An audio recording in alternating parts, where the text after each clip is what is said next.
Welcome to the Expanding Consciousness podcast with your hosts, Michael Wally and Nicholas Haag. In this podcast, we explore ways to sharpen our awareness, make life more enjoyable, be a little kinder, become more authentic, less reactive, more present, and ultimately expand our consciousness.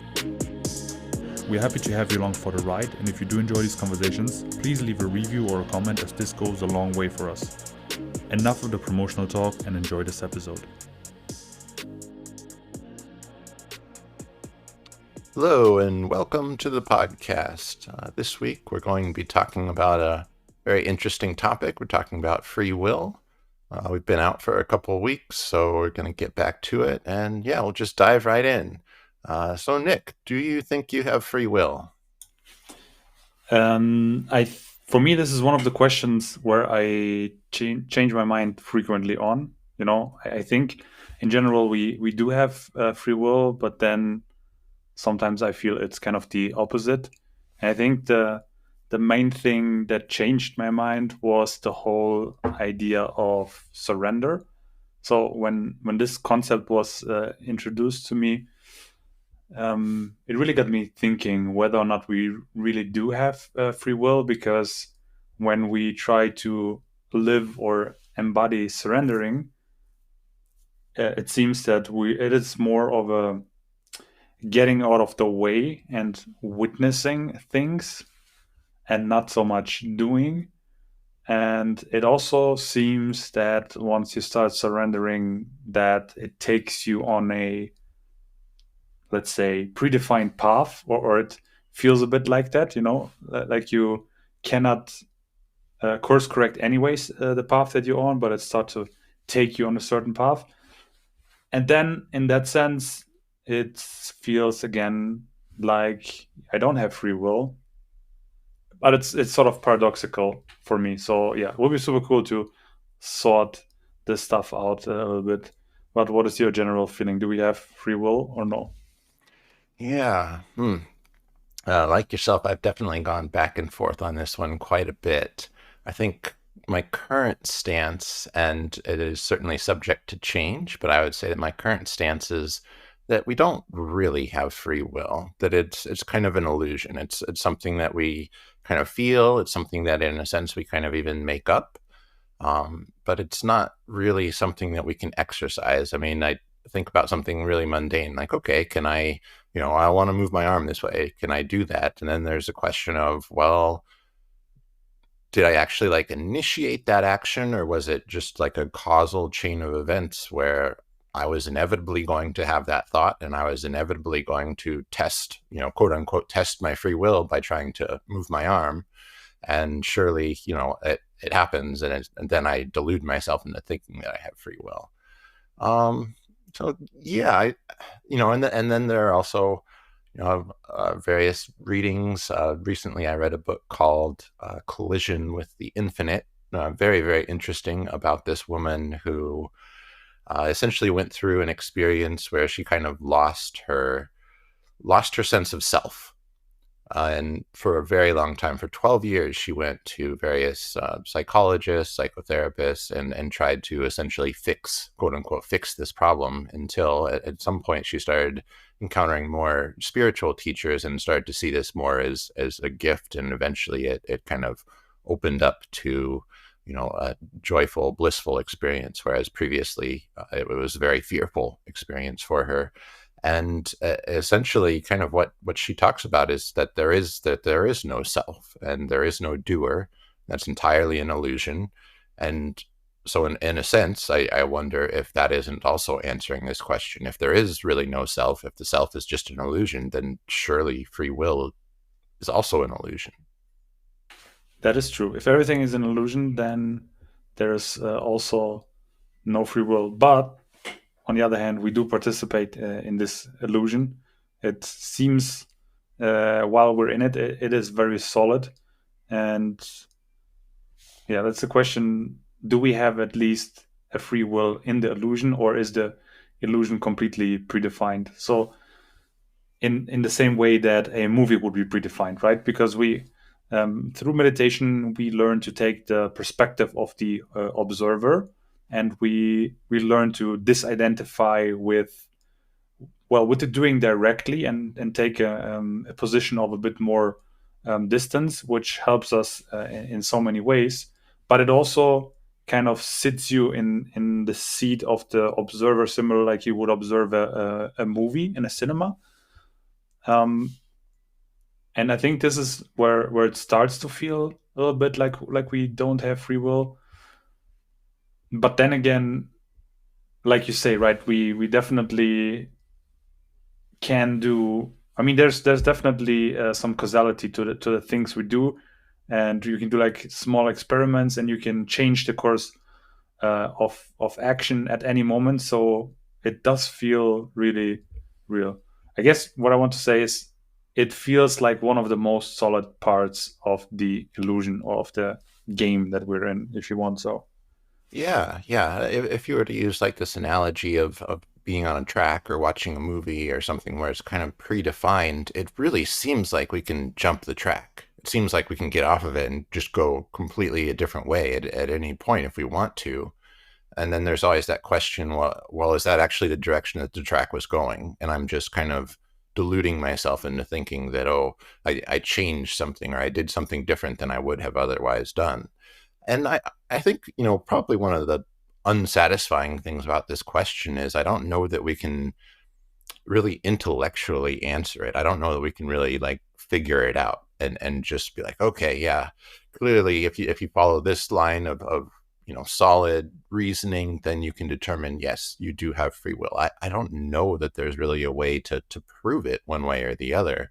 And so there is always just sort of this, as with so much else of what we experience, there is this subjectivity to it where it's almost like, okay, pick whichever one you want to go with and play that out and maybe see how it works for you. Yeah, the question for me would be, what would be the point in the grand scheme of not being able to participate in this whole illusion? I mean, there's some theories behind um, in spirituality, in a couple of like New Age religions, that we're basically the universe experiencing itself for as many perspectives as it's possible. And then there's also the theory of a holographic universe where there's like infinite variations of each moment. So in that concept, wherever you make a decision, you would launch into a separate universe or a parallel universe. It would continue there. However, there would still exist another universe where you made the other decision, right? Or where you didn't make the decision. And in that sense, you are sort of free to choose, but all variations of your choices are being played out in the grand scheme. I don't think that one is more valid than the other. It is impossible to prove, like you say, but I mean, it does feel like we do have free will. You know what I mean? Yeah, yeah. So I kind of want to get into like the feeling of free will, the feeling like, okay, I can do something different. I've been going through like a number of different thought experiments around this to try and kind of create an artificial world in which I come to believe that I have free will, but I clearly don't, right? So if I'll see if I can't do this justice. I don't know if I will be able to, but so we have a lot of technology that I think allows us to start to make some interesting analogies here. So, for example, like virtual reality, we can very easily imagine, an advancement in virtual reality to the point where it's so immersive, we really can't tell that we're inside a simulation, right? So think about it like this: you're going into your, say that maybe even you're waking up and you're some sort of robot or something, right? And you can't really move outside of this track. You can't move outside of your programming, right? And at some point you have some sort of mind or something that produces some sort of commentary about what's happening. And this commentary, it's really only informed by your previous experiences, right? And so it's going to kind of talk about what's currently happening to you based on your previous experiences. It's going to interpret it through that lens. And then there's also this other level of immersion in which you can totally feel what's happening. Like you're in this robot's body, and when an arm moves or something, you feel that. And those feelings, you start to identify with these things. You start to identify with the thoughts, even though it's really just this commentary that's been, that's basically based on past experiences, being projected onto the current situation, making commentary on the current situation. You start to identify with that, right? Because the thoughts seem to be true in a sense. And then you also start to identify with the body. You're not necessarily moving it independently, but you can feel it move, right? And you identify, you associate your identity with these feelings, and suddenly sort of a self starts to form. It starts to kind of, become an amalgamation out of these different sensations that you're aware of and these different thoughts that are moving through that you're aware of. All of these things that you're aware of that are very, very close to you in a way that you've become very, very strongly identified with. And I think somewhere in there, you could even start to believe that you had free will. You could even start to believe that, oh, when I feel this moving, that means that I'm moving it, right? And even this sense of I is something that's kind of come out of that, because there wasn't even necessarily a sense of I initially. And to some degree, we maybe have evidence of something like this going on as we're developing in childhood. The name of this is probably going to slip my mind, but essentially around like ages 4 through 6 or so, you start to develop, I think it's theory of mind, essentially where you start to recognize that your mind is separate from other people's minds, and other people do their own things, right? It's like before you've developed this theory of mind, and your father asks you like, well, what does your mom want for her birthday or something, and you don't know that there's a difference between you and your mom, and so you say what you want or something. Oh, she wants the newest GI Joe or something, right? And you're not really joking in a sense. You really believe that. And when you interact with kids, they seem to, younger kids who have not yet developed a theory of mind, they seem to think that you know everything that they know, right? And so at some point this separation does develop, and is that maybe to some degree the root of the illusion of free will? So I don't know, I'm Yeah. curious your thoughts on that. You related it well, so I think it's understandable like that, and especially with the image of the little kid having kind of its first individuation from the parents. It is clear why the identification could be so strong, creating this illusion. But I think we do run into a paradox with that idea. Again, if we take some analogies from meditation, so at least in mindfulness meditation, we talk about non-reactivity, and that it is basically something that we could also learn or train, and it basically plays with exactly this what you described. So we are in a deep identification with the doing, and we can learn to have distance also from our own reactions and inhibitions. And that's really something where I feel on a experiential level, it seems that we do have agency um, over our own reactions. And with enough practice, perhaps concentration of being in the moment, I am literally able to observe my own urge for a reaction, but step back from the reflex action, let's say, and not fulfill it. And in that sense, I am kind of dissolving this illusion which you described there. Do you know what I mean? It kind Yeah. of creates a paradox. Yeah, it really does. I think so much of the area that we explore is rife with paradoxes, and I enjoy it. But in any case, yes, I totally agree, and I feel very similarly in terms of like, especially as I go down this path of practicing surrender, it does seem like I'm getting better at it. Like there's something that I can do. Like I can notice, okay, I'm becoming reactive, and then I can choose to do something different. It really does seem like I'm doing something different. And it certainly even brings up this question of like, well, if that weren't the case, why would I even practice? Like, what would the point of, if there is no free will, what's the point of doing anything? What's the point? Why don't I just lay down and do absolutely nothing? In a sense, there is almost like this fatalist idea when you don't believe in free will whatsoever. It's like, well, what are you going to do? And actually, to kind of to somewhat answer my own question, and so this is a little bit from that book of Collision with the Infinite. I found it really interesting towards the end in the last chapter. So she describes her experience of, she's a mother, and part of her attachment to a self was, well, I have to be here, I have to be the mother, I have to do mothering, right? But what she found was that all of these things just happen anyways. They'll just continue on their own. And this is kind of getting back to that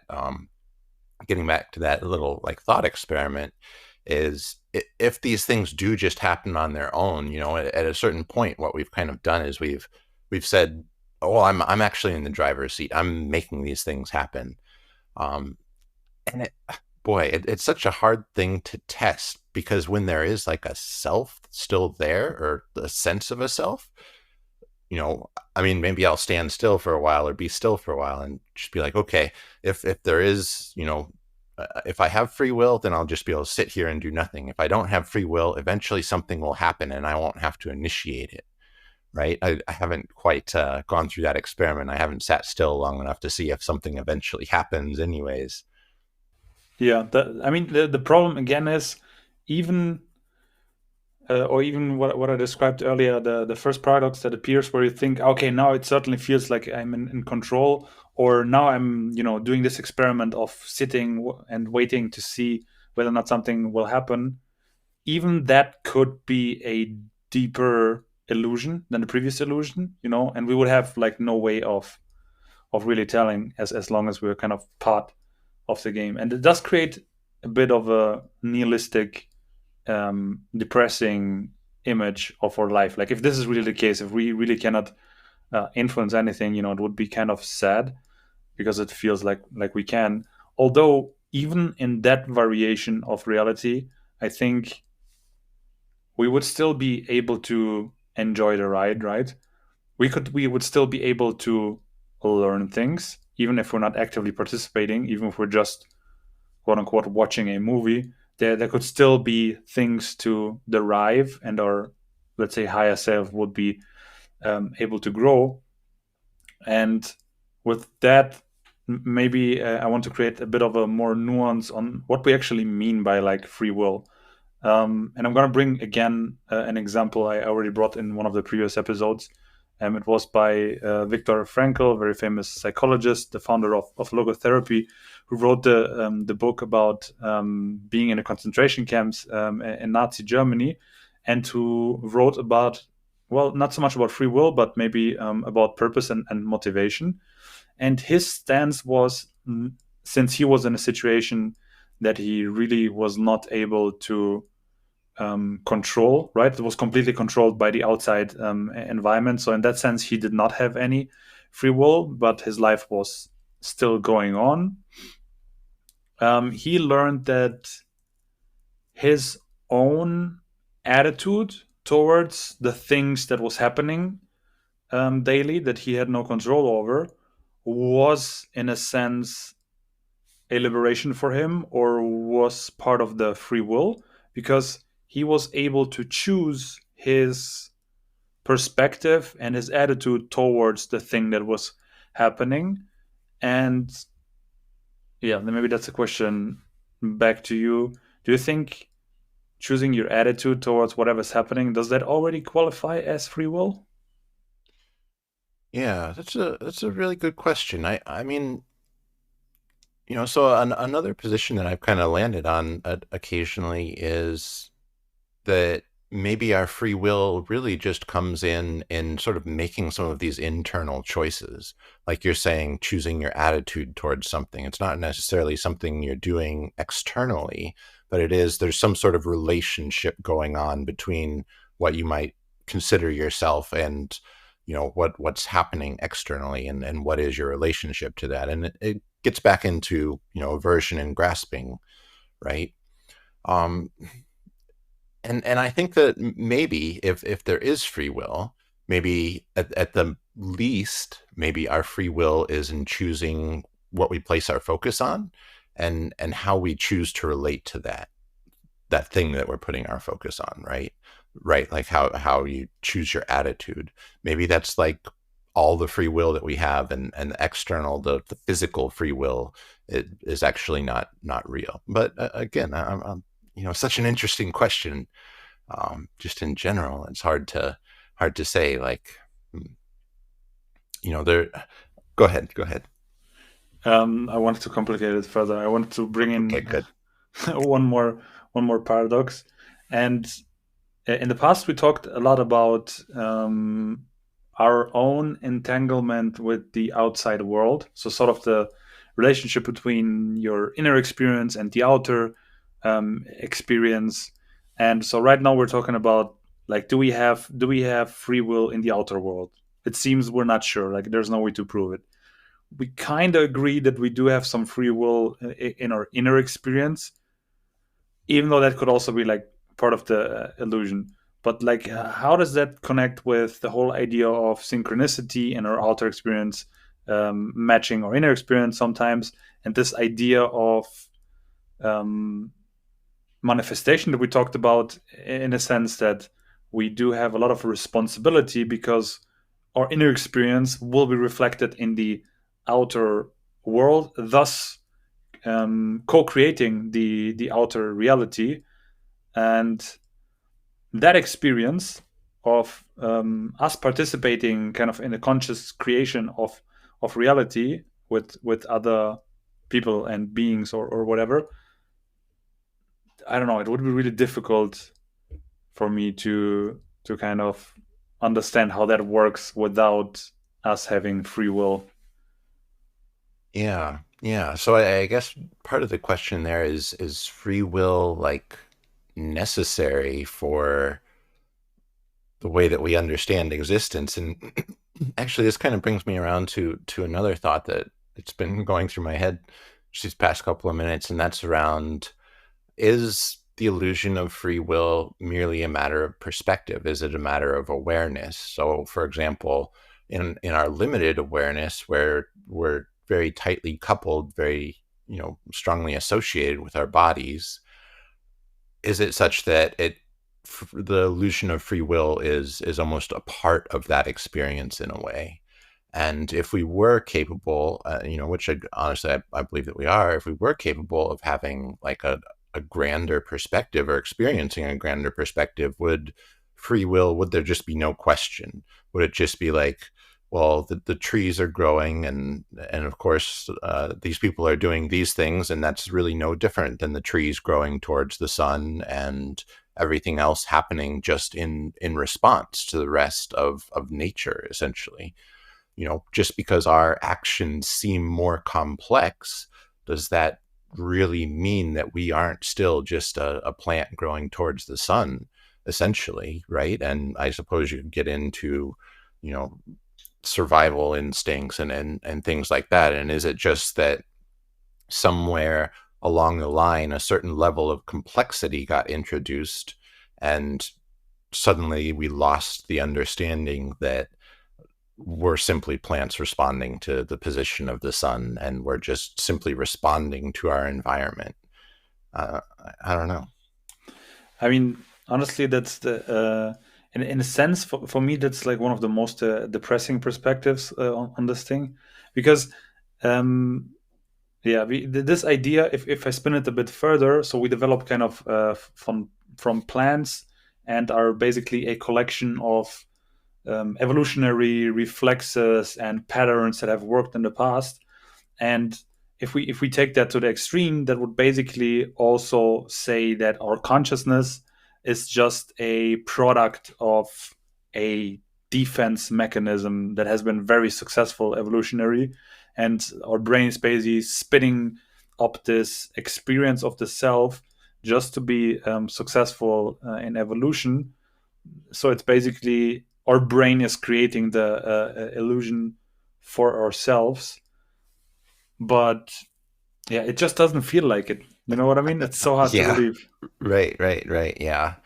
Yeah. So you're touching on something kind of interesting there, and I'm wondering if free will and seeing consciousness as an emergent property of evolution of matter, essentially the evolution of matter, you could say, are those two ideas in a sense coupled? The idea that, okay, if we have free will, then there's also this sense of that consciousness was an emergent property. But then there's this other perspective on consciousness, rather, that matter is an emergent property of consciousness, right? And that the consciousness came before matter, and that consciousness is not something that was created through matter, but consciousness is, in a sense, almost like, or matter rather, in a sense, is almost like a condensation, right? It's condensing of consciousness in a sense. Um, I don't know if I'm just going off on a crazy tangent here, or if that ties into what you're saying very well. It does. So I do subscribe, by the way, to that position much more. And maybe we can get a bit into also like our reasons why we tend to lean towards like one or the other paradigm. And I think I lean more towards the perspective of like consciousness is fundamental to reality, and reality emerges from consciousness, just based on experience, uh, perhaps in the spiritual in nature or psychedelic experience. But I'm talking about like experiences of transcendence, where it felt like I left my everyday consciousness and transcended into different states of being that were not necessarily related, or my body was not necessarily required there. So it seems that my consciousness, exists outside the boundaries of my body. Uh, B, is able to expand, um, perhaps even travel, transcend time next to matter. So in these experiences of, well, again, I think we reached the point where we're talking about non-duality, and in these experiences of non-duality, it seems to me that, well, the other perspective from that point of view seems kind of ridiculous, and it's just a direct experience of consciousness existing outside of the body, which makes me lean towards this view. What's your stance on that? Yeah. So I suppose from like the non-dualistic perspective, the sort of unity perspective, is there really any doership if you are everything? If you are everything and you are everyone, either you're doing everything or you're doing nothing. And in a sense, those two are pretty much the same. There's really no difference between those two if you are everything. And hmm, So, yeah, boy, so much of this is just very, very mind-boggling, right? So, if we take that position, or even if we are sort of taking a step back and saying like pre matter or something, and if consciousness did come before matter, and there is no matter, there's really no doing. There's nothing for consciousness to do in a sense. So then, is that the point at which, say, if consciousness is God, if you equate those two things, and there is no matter, is that the point at which you start creating matter? And in a sense, maybe this gets back to the idea that all that we can really do is move our awareness around. All that we can really do is focus on something. And then when we're focusing on something, from more of like a God perspective, I suppose you could say, when you're focusing on it hard enough, then if somehow, I don't know if hard enough effort probably doesn't come into play here. Um, but if you're focusing on something, then matter starts to emerge from that, and you're not really doing anything in that. It's kind of just coming about on its own, like the plant is just growing towards the sun on its own. And all you're really doing, in a sense, is you're populating empty space by putting your attention on it. It makes me think a lot of like fractals. And if you've ever watched like some of those really cool 3D fractal videos where you're just kind of zooming in on it, it's almost like that's all that we're really doing, right? We're just the consciousness looking at the fractal, and the fractal, right? Like the properties of it and everything that it's doing, it's going to do that, but it needs something to be watching it in order to do it, right? Like you have to be the awareness that's zooming in on that part of the fractal, and as you're zooming in on it, it's kind of coming to life. It's changing. It's becoming something else, based on like fairly simplistic formula, right? But all you're really doing in that process is just observing it, which, kind of hints at so much of what we hear in like spirituality, meditation, that all you really are is the observer. Yeah, I think we also kind of already found in mathematics some of the basic underlying codes. I mean, there's this like golden ratio from which you can create all of these Mandelbrot patterns and basically almost any shape in nature, and we have that shape kind of repeating. And I think we're slowly finding the formulas by which we could calculate, for example, our reality. But perhaps we're not quite there yet because, while being in reality, we seem to be so deeply involved that perhaps we're not seeing all of the patterns. But I do think we will get there eventually, and will become more and more clear that we are looking at sort of a simulation that uses our awareness as fuel. And I don't think that it's as linear as like what I focus on. I speak into reality and I create reality. I think more of consciousness as being perhaps distributed, and then wherever we collectively shift our focus to, this is the things that are being sort of manifested. So it is much more complex than just you have one observer and that one observer creates. But yeah, so I think matter comes into existence. Duality creates matter in that sense. So perhaps there's one consciousness that exists outside of the duality, in non-duality, and it creates duality. So it splits everything into polarities, which creates matter basically out of nothing, and which creates this illusion that we are participating in for the sake of experiences which are actually not possible outside of the illusion, right? So there's some inherent purpose in our existence within duality, because those experiences could not be made outside. And I guess that's maybe also the purpose why this simulation is created, or this illusion is created, is to be experienced from as many perspectives as possible.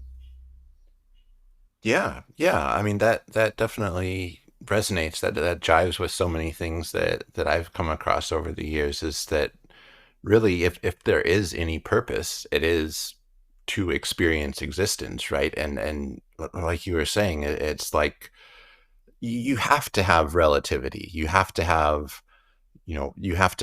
polarity, you have to have duality, otherwise there is nothing, right? And so in order to create, you have to have those opposites. You have to have that contrast, right? And so much of that you know, is mind stuff, right? Like that's one of the beautiful things, that's one of the most powerful things about our minds is we can create polarities. We can create duality where there is none, right? So, I'm looking out my window right now and I'm looking at a tree, right? I can see that as one whole thing, or I can see individual parts of that. And even those individual parts I can kind of split up, right? And almost in a sense, that's almost an act of creation to see things as different, right? When in reality, I don't know, I feel like the terms reality and illusion, they're almost like red herrings at this point, right? They almost just kind of put us on the wrong path, right? In a sense, because it almost doesn't matter. It almost doesn't matter if it's real or not, because we're here, we're talking about it. What else are we going to do? In a sense, I don't know. Hmm. Well, we're in it, and we know for a fact that we can't change that for the moment, right? I mean, Yeah. there's like theories on how you could um, escape it, but I guess there's value in trying to understand the illusion from the inside out. Is that perhaps like the whole purpose of it, right? To realize the unity from the individuality, right? I don't know. It reminds me of I guess you'd call it a little bit of a thought experiment that Alan Watts, I think it's Alan Watts, yeah. Basically, he tells this story of like, okay, you go to sleep every night and you can have any dream that you want, and of course you go through like play out all of your fantasies and all of these other things, right? But at a certain point, it gets boring being able to create whatever you want and being able to experience whatever you want. You start wanting, you want to experience something that you didn't predict. You want to experience something outside of what your original intention was, right? You want unpredictability, you want spontaneity, you want something new, you want something novel. You want to not know that you're doing it, in a sense, right? Like if you're God and you can do absolutely everything, there's sort of like a lack of satisfaction in that. You almost want something to happen on its own. And in a sense, maybe that's what existence is. It's that desire to have things almost happen on their own, and the only way to actually make that happen is to forget that you're doing it in a way, right? It's almost like the forgetting is kind of magical in a sense. It's almost like we Hmm. don't want to know the truth because then the game is over. Yeah, so it seems that yeah, if you have too many possibilities, at one point you need to restrict yourself, right? I think it's a great example. Like if you would be a god and you would be able to do everything, it would be in a sense so fucking boring. The same way I imagine that if you're super rich and you can afford everything, that's probably very fun for an amount of time. But at one point, I imagine it also to be very boring, and that super rich people, need to restrict themselves again to have like more basic experiences, and that that this would be kind of the next level. After you're super rich, then you start to, I don't know, don't eat for days, or you try to simplify your experience to be fun. And yeah, the problem, or what I don't understand, is what I see as another paradox is, yeah, it makes total sense. You create this experience of restriction where your abilities of manifestation are somewhat limited, actually like completely hidden to the naked eye. So we are born and you have no clue that you are able to somehow participate in this reality. You discover it by mere chance sometimes, that you have these experiences of synchronicity, or you see that your inner state might affect other people, might affect also the material world. But in that sense, like, are we already leaving the simulation? Because it kind of looks like the simulation is bugging out, if you ask me, because we were not supposed to realize that we were kind of participating, and it seems that there's these pathways paved by big personalities from history, like, I don't know, Jesus and Buddha, who have discovered that, yeah, by the way, there's like easy access strategy from this simulation, and they're spreading it more and more. And it seems that more and more people are just like leaving the simulation from within. So is the simulation already, are we like in the last cycles of the simulation? Because it kind of seems bugging. Hmm. Yeah, yeah, it's an interesting way to put it, an interesting way to look at it. And I guess the way that I might respond to that, or what comes to mind, is that as with everything that we know in existence, maybe it's just a cycle, right? It's this cycle of forgetting. It's this cycle of, we've all realized, and now we're back in unity consciousness, and all of a sudden there's nothing anymore because we're all totally aware. And then once again, the first polarities start to happen, the universe, maybe that's what the Big Bang is, maybe just almost like a forgetting of right, our unity. And and then it all just starts over again, and just plays out again, in order for these complex life forms to develop, in order for them to have the opportunity to realize that they are only, or they are just part of this one unity consciousness. Um, I don't know. I guess in a sense there is a little bit of dissatisfaction in that thought. Like, I don't know. It almost gets back into like the nihilism and the fatalism, and like, well, what are we even really doing here? Um, I don't know. I guess in a sense I'm thinking like, well, hey, I'm still enjoying myself, so what the heck? Yeah, there, but it's also, I don't know. There's so many layers to this, and what is even more paradoxical is that multiple perspectives could be true at the same time, which is why I find it so hard to make sense of this whole idea. But I'm also entertained by these new concepts coming up. I don't know. People are talking about like humanity shifting to the next dimension, or other people are talking about the next density, consciousness shifting to fifth density, whatever that means. But I guess they're talking about um, us slowly getting or seeing that we're not separate, and slowly moving back into unity consciousness. And I really don't know in that concept how far we are away from, from going back to unity consciousness, or exiting the simulation, or whatever.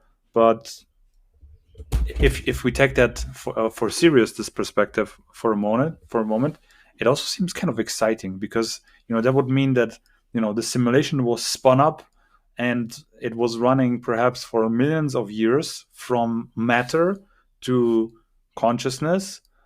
Well, consciousness spawning matter, if you want that perspective, rather. But anyways, it was like running for millions of years, and we're at the very verge of like the reality being, or this reality being solved, and us remembering, that it's over. It seems to be like an interesting point in time to be alive. Yeah, yeah, definitely. What comes to mind for me around that is just this quandary. This idea is maybe it's the complexity that enthralls us. Maybe it's the ever increasing complexity that we sort of, at some point, we transcend the current level of complexity, and then that opens up some new, maybe we start experiencing the astral plane. Just kind of throwing that idea out there, right? And it's so much more, I guess. I don't know if complex is really the right word. So much more enthralling, right? It grabs your attention, and then we fall asleep again, right? Because now we're at a new level, and oh, surely this couldn't be us doing this, right? It's so much more complex. It's so much more beautiful. Surely that's not me. And then eventually you transcend that, and it becomes even more complex, even more beautiful. And actually, that kind of brings me around to something else that I wanted to share earlier, and that's this. It's called cymatics. I don't know if you've ever come across this, but it's sort of the study of how sound affects matter. And so you could go on YouTube and you can look up like cymatics, and a lot of times the way that it's demonstrated is basically just a speaker um, playing some sounds, playing a tone in particular, underneath like a plate holding some sand. And what happens is that you've probably seen things. You might not know that it was called cymatics, but in any case, um, as the tone changes, the patterns that the sand is making changes, and with higher and higher frequencies, I believe, the patterns become increasingly complex. And at a certain frequency, and you know, it's not every frequency that actually creates a stable pattern. There are very specific frequencies that create stable patterns, right? And at higher and higher frequencies, eventually it starts to resemble life. It starts to resemble like a cell, and parts of it inside are moving around in like an orderly kind of uniform way, and it really really starts to look like life. um, it's very very interesting, just sort of emergent complexity, and wondering if you know, in the beginning there was the word, right? And is the word just sound, and is that sound what started to give rise to matter, to complexity, to um Hmm. just another idea I wanted to throw in there. Yeah, I mean it's one of those examples where the patterns that we talked about earlier that can be mathematically measured become like visual even, right? And where it's like so crazy to see, when you see those patterns where you're like one frequency produces like a coherent visual mandala effect, if you want. So it's completely nuts, right? You I mean, when I saw those videos the first time, I was looking in the comments first to check like, has this been debunked? Is this like fake? Because how can it be that, you know, sound produces a visual pattern? That it makes like no sense on any level. Yet it's true. And if we take that idea of like patterns like spinning up in complexity, I mean, yeah, perhaps that's what's happening. If you look at your, or if you think about your body being this complex of many microorganisms that consists of even smaller organisms, like down to, I guess, an atom level. Um, but those cells that make up your body emerged as this very complex concept you call now Michael. And you could connect with other people, and we could perhaps, you know, create, I don't know, so perhaps, you know, we're there's something to emerge from humanity as well, which will be infinitely more complex than a single human. Or, you know, although we think that we are like very complex, but perhaps there is something collective to emerge from us, or we are already perhaps creating something complex that we're not aware of. And you could call that, I don't know, the collective unconscious, or maybe something that we're really not seeing. I mean, in a sense, do the cells in your body know that they're part of your body, that they're creating this being? You know, I'm not sure. They're definitely participating, but like, are they aware? In that same sense, we could be, you know, part of a big system that we're completely unaware of what it is. Or to give it another spin, is general artificial intelligence to be emerged from humanity? You know, is that the organism that we're creating? I mean, there's all of these routes if you go down the path of like increasing complexity. So I do think there's some truth there. Yeah. Oh, so many interesting tangents we could go on here. um Yeah, so one question in all of this is, can we even understand it, right? Are we even capable of understanding it? So the way that I might look at this, or try to present, you know, a somewhat cohesive argument for maybe we're not capable of understanding it, is if mind is something that's kind of contained within maybe consciousness, is it even capable for mind to understand consciousness? That's like, I suppose, to make a little bit of a rough analogy here, Hmm. is a fish that is always in water ever capable of understanding the concept of water? I Right. would say it's unlikely, and you can also see it in all the research that is going on about consciousness, as this is exactly this what they are trying to do. They are trying to understand consciousness from this cognition apparatus that we call the mind, which is contained within consciousness, and therefore I do find it very unlikely that we can ever Right. understand it. Right. Essentially, in order to understand it, you're always going to have to be reducing it. And in that reduction, you might be losing some of the essential parts of what it is. Right. Uh, and to start getting on one of those other tangents, like around pattern recognition, and right? So we talk about like, say, Fibonacci sequence or something, and how that is maybe one of the underlying patterns in nature. Does knowing that, and does perhaps maybe even being able to see that or experience that, feel it, does that reduce our appreciation of what something is? Oh, that flower, it's just following a Fibonacci sequence. It's not really all that beautiful. Or does it increase our appreciation of it? And also, just sort of another slight tangent, I'm also kind of wondering, will AI start to reveal some of these patterns that we're not capable of seeing, right? That's one of the very amazing things about um, some of these models right now. I guess machine learning. We don't really have general AI, right? But it's very, very good at recognizing patterns that we otherwise can't see, although we can't necessarily extract those patterns from the AI. Totally outside my realm of understanding here. But in any case, could it perhaps start to reveal patterns to us that starts to reveal, more of the fundamental underlying workings of the universe? And if we start to see everything as these cycles, as these patterns, does that reduce it? Does that allow us to understand things at a totally different level? I do think that AI can become incredibly good at pattern recognition, perhaps better than we are as humans. I think this is one trainable skill, even if we're talking about like visual pattern recognition.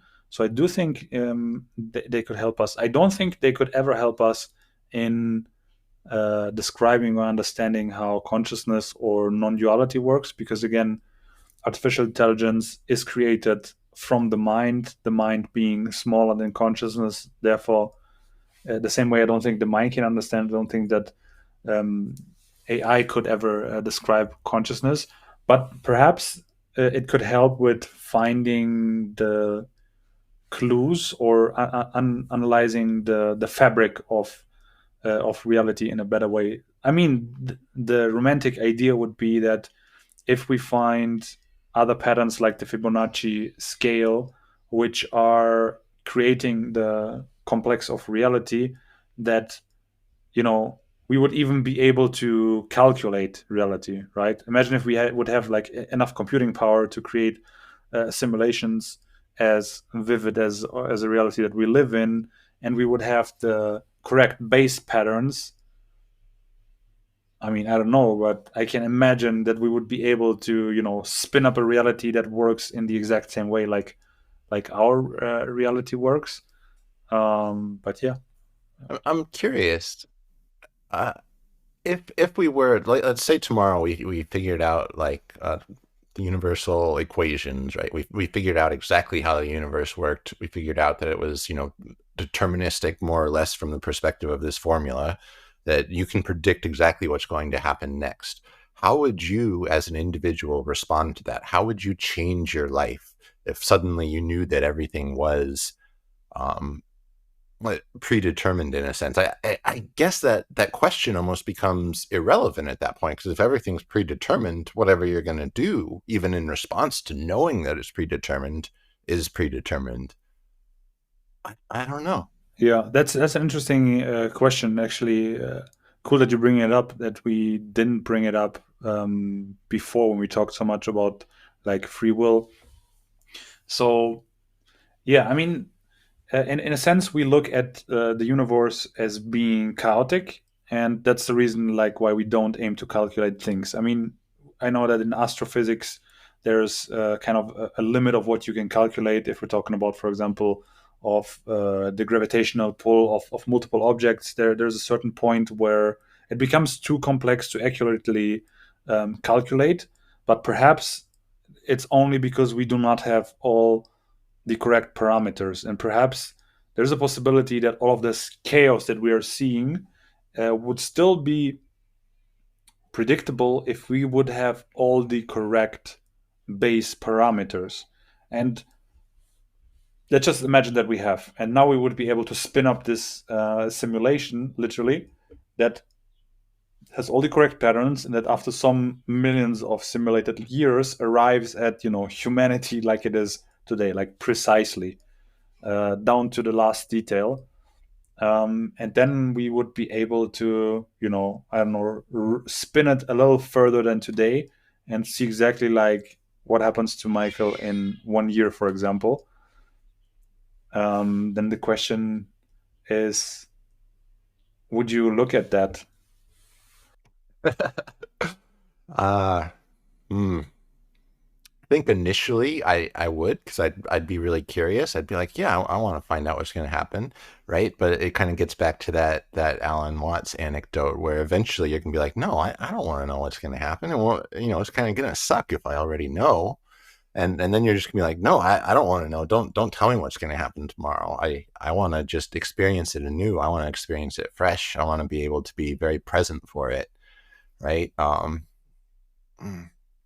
I don't know. I feel like so much of what we're getting out of this conversation, I enjoy it so much, but it's also this sense of like so dissatisfying, right? Because going back to the question of, okay, if we have free will, if we could say I know the answer to this question, the answer is yes. You're like, okay, I'm gonna go about and do whatever I was doing anyways.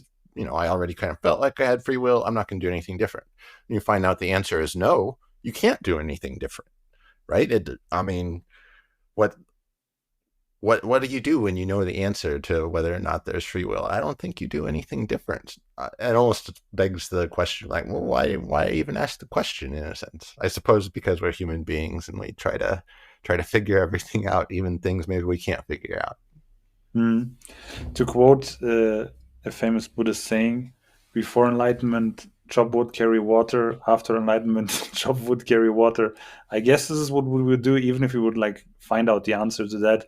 We would be like, okay, that sucks, but I'm still in it, so I might as well enjoy it, because uh, from all the stuff that we discussed, I guess that's one thing that even as part of the illusion, we do seem to have um, agency over, and that's your ability to enjoy it, to enjoy the ride, right?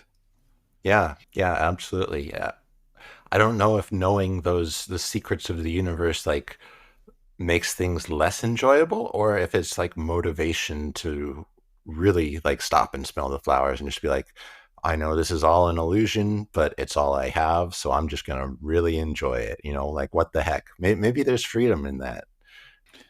Yeah, maybe that would bring even more enjoyment. I mean, perhaps knowing with certainty we are just part of a simulation which is spin up by ourselves from a non-dual perspective would relieve some of the existential anxiety we walk around with, of like, tomorrow all of this could end. I might not wake up tomorrow. Like, what is this all about? The dread of not knowing what the fuck is going on, and also knowing that nobody else knows what the fuck is going on, yet we're in this complex thing. I think if you would know for certain, it would also be relaxing a bunch, and that's why it could be maybe lighter of an experience. Yeah, yeah, yeah. I really like that idea. I think it would kind of absolve us of some of the burden we unnecessarily put on ourselves, right? Like if everything's to some degree predetermined, or if you don't actually have too much free will, it's almost like you can kind of relax, right? It's going to go the way that it's going to go, even So why am I going to freak out over it? So, yeah, I like that idea of whether or not we can just really, yeah, hand it over to the universe. Let the universe, work it out. I don't know what I'm doing, anyways. The universe knows much better than I do.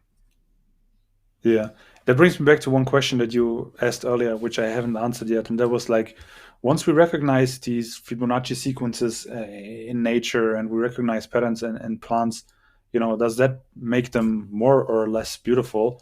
Honestly, for me personally, more beautiful, because it exactly alludes to at least an intelligent design, right? So I mean, if you look at like the similarities in all of these plant species, and how evolutionary they play out in all of these mesmerizing species, like with animals, it's the same thing for me. That's kind of a cool hint that, hey, this is somehow intelligently created. There seems to be like one handwriting, so one formula that show to me that perhaps there is more order in the chaos out there than we think sometimes, and that calms me in the same way, like we just described. Yeah, yeah. I think it sort of reduces like the existential angst of not knowing, of uncertainty. I think it's interesting in groups of other friends and stuff where we get into these topics real deep. A lot of times it seems so much of what we're all suffering is really just a matter of uncertainty. And if we could see patterns, if we had a little bit more confidence that things were going according to plan, I guess you could say, then I think that would be a little bit of a relief. It would alleviate some of that fear of uncertainty, right? I think a lot of that is what we're suffering. We're afraid that we don't know, or things that are going to go wrong, right? But if we saw that there was a certain pattern and things are kind of just going along on a track, then we might let go of the controls a little bit. We might not be so aggressive. Yeah, but that's again another one of those paradoxes. That's our mind trying to control the situation because that's what it was created for, right?